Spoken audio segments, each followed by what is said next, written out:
Hello everybody, it's me, Nate, aka Devil Dog, and I'm back with another viewer requested review. This time I'm reviewing Genshin Impact. That's right. I tried to avoid playing this game at all costs, but I've had so many people ask me to do a review on this that I cannot turn it down. You know, that's one thing I will always try to do is do reviews when people ask me to. But here it is. Here's what I think about Genshin Impact. It is an open-world action RPG that is free to play on PC, iOS, and Android, and the PS4. What to say of this? Honestly, take a bunch of anime characters, crush them into an RPG world that plays almost like Breath of the Wild, and that's basically what Genshin Impact is. I mean, seriously, the main story of this game is you play of one of the two twins that's searching in a vast land to find your other sibling. And that's really about it. So far, in its current game form, they plan to have 7 different nations for the final version of this game, but right now they only have 2 out of the 7. And you think, well, oh yeah, it's not that big of a game. No, actually, I'll have to say, this seems to be a really AAA quality style game. And at first when I was playing it, I'm like, I don't get this. Why is this free? What is the big hubbub about it? And after doing some investigating, I found out after playing this for like close to 40 hours to actually, it took me a little over 52 hours to get through all of the content on this game before I kind of realized something about it. And that is, while it may be a free-to-play game, they make their money by their what they call it, the wish mechanics, which are basically in it, that allow you the ability to purchase wishes, which give you characters, items, and weapons for your characters. And you know, it's called gotcha mechanics. Yeah, gotcha mechanic, gotcha money mechanics, because it's based off of a Japanese toy dispenser. That's where the name gotcha comes from. And the mechanics aren't that bad. I was worried at first, since I played several free-to-play games, and I realized that you have to make money to keep the game going. And this is not like an MMORPG. It is pretty much a single-player RPG with up to 4-player co-op for you and your buddies, and you can join people in their other worlds. So it's not like a giant MMORPG or anything, but you can still join other people and play like co-op online with other people. So it's almost like this weird hodgepodge hybrid game. But the thing that's weird about it is the quality of it is top notch. It is AAA quality. The voice acting is fantastic. The animations are great. I love the boss battles. I love the gameplay. All around, it is an excellent game that's totally free, with some caveats. Now, what I mean, are you able to play through this game without getting hooked into the gotcha mechanics to actually purchase anything in order to get through it? Yes, you can, but there are some issues with it.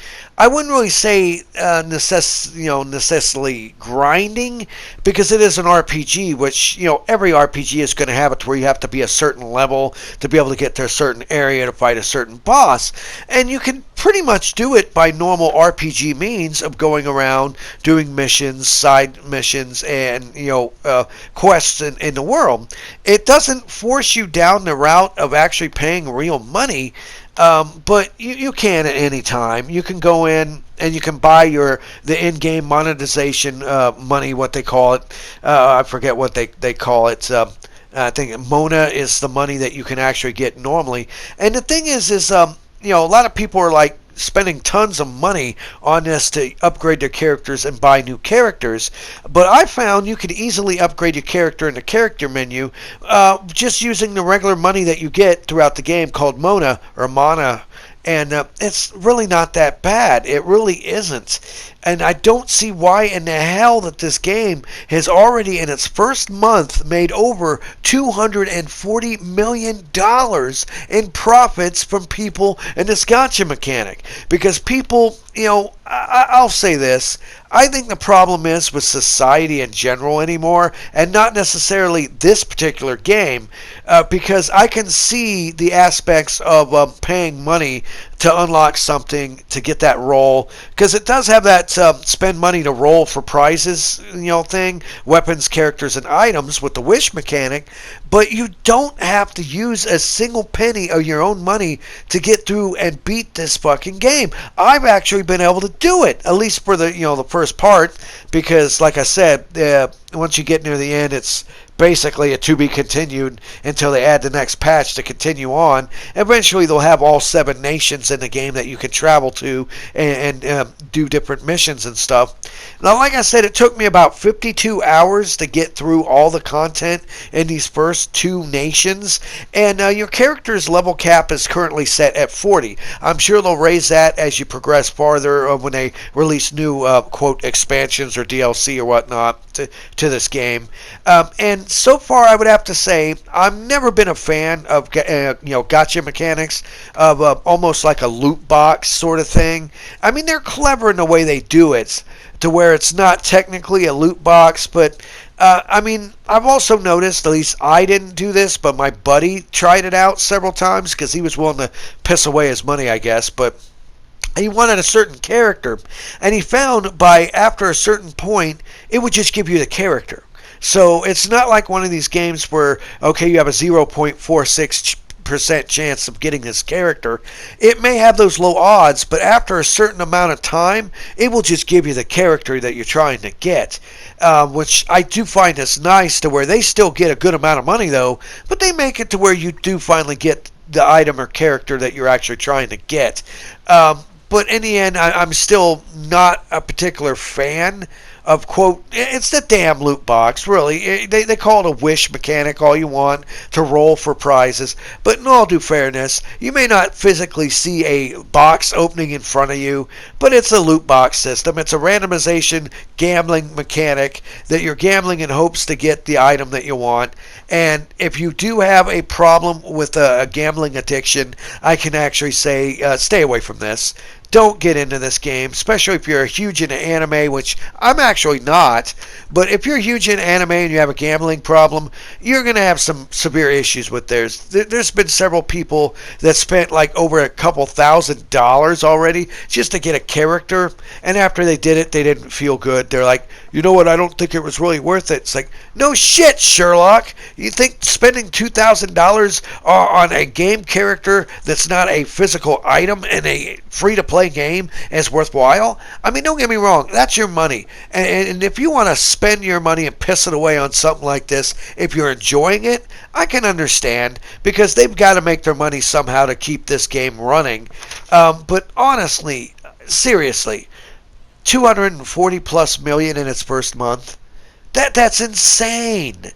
And the problem is that just tells you right there, people may not admit to it, but people have a problem with gambling. That's what it is. I don't give a rat's ass what anybody says. I'm going to say it straight from the heart. It's gambling mechanics. You got a fantastic AAA game that plays out like a weird Japanese anime version of the Breath of the Wild, as you go on these quests fighting these epic monsters, going through this gorgeous game world with really good gameplay, with a little bit of slowdown every once in a while and some pop-in. But other than that, the game itself is phenomenal. I would have to say it is a really good, solid game. And the only problem I have with, which I understand why, like I keep saying, they have to make their money somehow, and they do it with the gotcha mechanics. And I'm torn between this. Really, I am. Because I was able to play through and beat this without paying a single penny out of my damn pocket. I was able to collect my characters, I was able to level them up, I was able to play through this game, and it didn't really seem to be all that much of a grind, more than any other RPG that I played. So I don't see why people are spending all this money on this, other than the fact it's like, ooh, look, I get this shiny character. And I mean, to each their own, but I just don't get it. I just don't get why people can spend so much money on something like this, just for a character that may have a cool move, but in the end, you can play through and beat this game, no problem, at least its current form, without paying a single damn dime. And in the end, I would have to say, if you're a huge fan of RPGs, you love Breath of the Wild, and you're a huge anime fan, and you don't have a problem with gambling, I can definitely say download and play Genshin Impact on your cell phone or your PS4 or PC today. It's actually a really good game. The grind wasn't that bad. I'm still having a good blast with it, playing through it a second time. And like I said, I didn't spend a single penny playing this game. And in the end, comparing this to something like Bless Unleashed, it really does show how poor quality Blessed is. Don't get me wrong, I like Blessed and I still play it. It's a good game. But in the end, for what it is, considered that this isn't an MMORPG, it's just like a single-player open-world action role-playing game with co-op up to 4 players. Hands down, I do like this a lot better. I just wish they found a different way to monetize. They say there's no microtransactions in it, but let's be honest. If you're paying money to roll to hope you get an item, that's still a microtransaction. Just be honest with yourself. But I do understand why they have to do it. But God, people, $240 million in just 30 days. That just shows the fact that people really, really do have problems, with their money. Really, it does. And that bothers me. It bothers me deeply. I mean, great for this company for making all that money. But I still think it to be a little bit of an exploitative way of getting the money. Let me lucky roll. Did I get it? Oh, man, I didn't. Well, let me spend some more money. Lucky roll. And I think that preys on people to make money. And I'm not a fan of it. But other than that, if you can get past the gotcha mechanics and you don't have a gambling problem, I can say don't buy anything from them. But at least check out and play Genshin Impact today. It's actually a really, really good RPG with really good Breath of the Wild mechanics. And in the end, I enjoyed the living hell out of it, even though I hate those gotcha mechanics. This was Nate, a.k.a. Devil Dog, and I want to thank each and every one of you for watching this video. Please leave in the comments below if you played Genshin Impact, if you're playing Genshin Impact, and if you are, how much money have you spent on this game? Remember to hit the bell icon to stay updated whenever I release any new videos. Make sure to hit that subscribe button. And remember, I always end my videos by saying, have fun, play hard, and remember, people, the devil is in the details and not in the gotcha mechanics. Peace out until next time.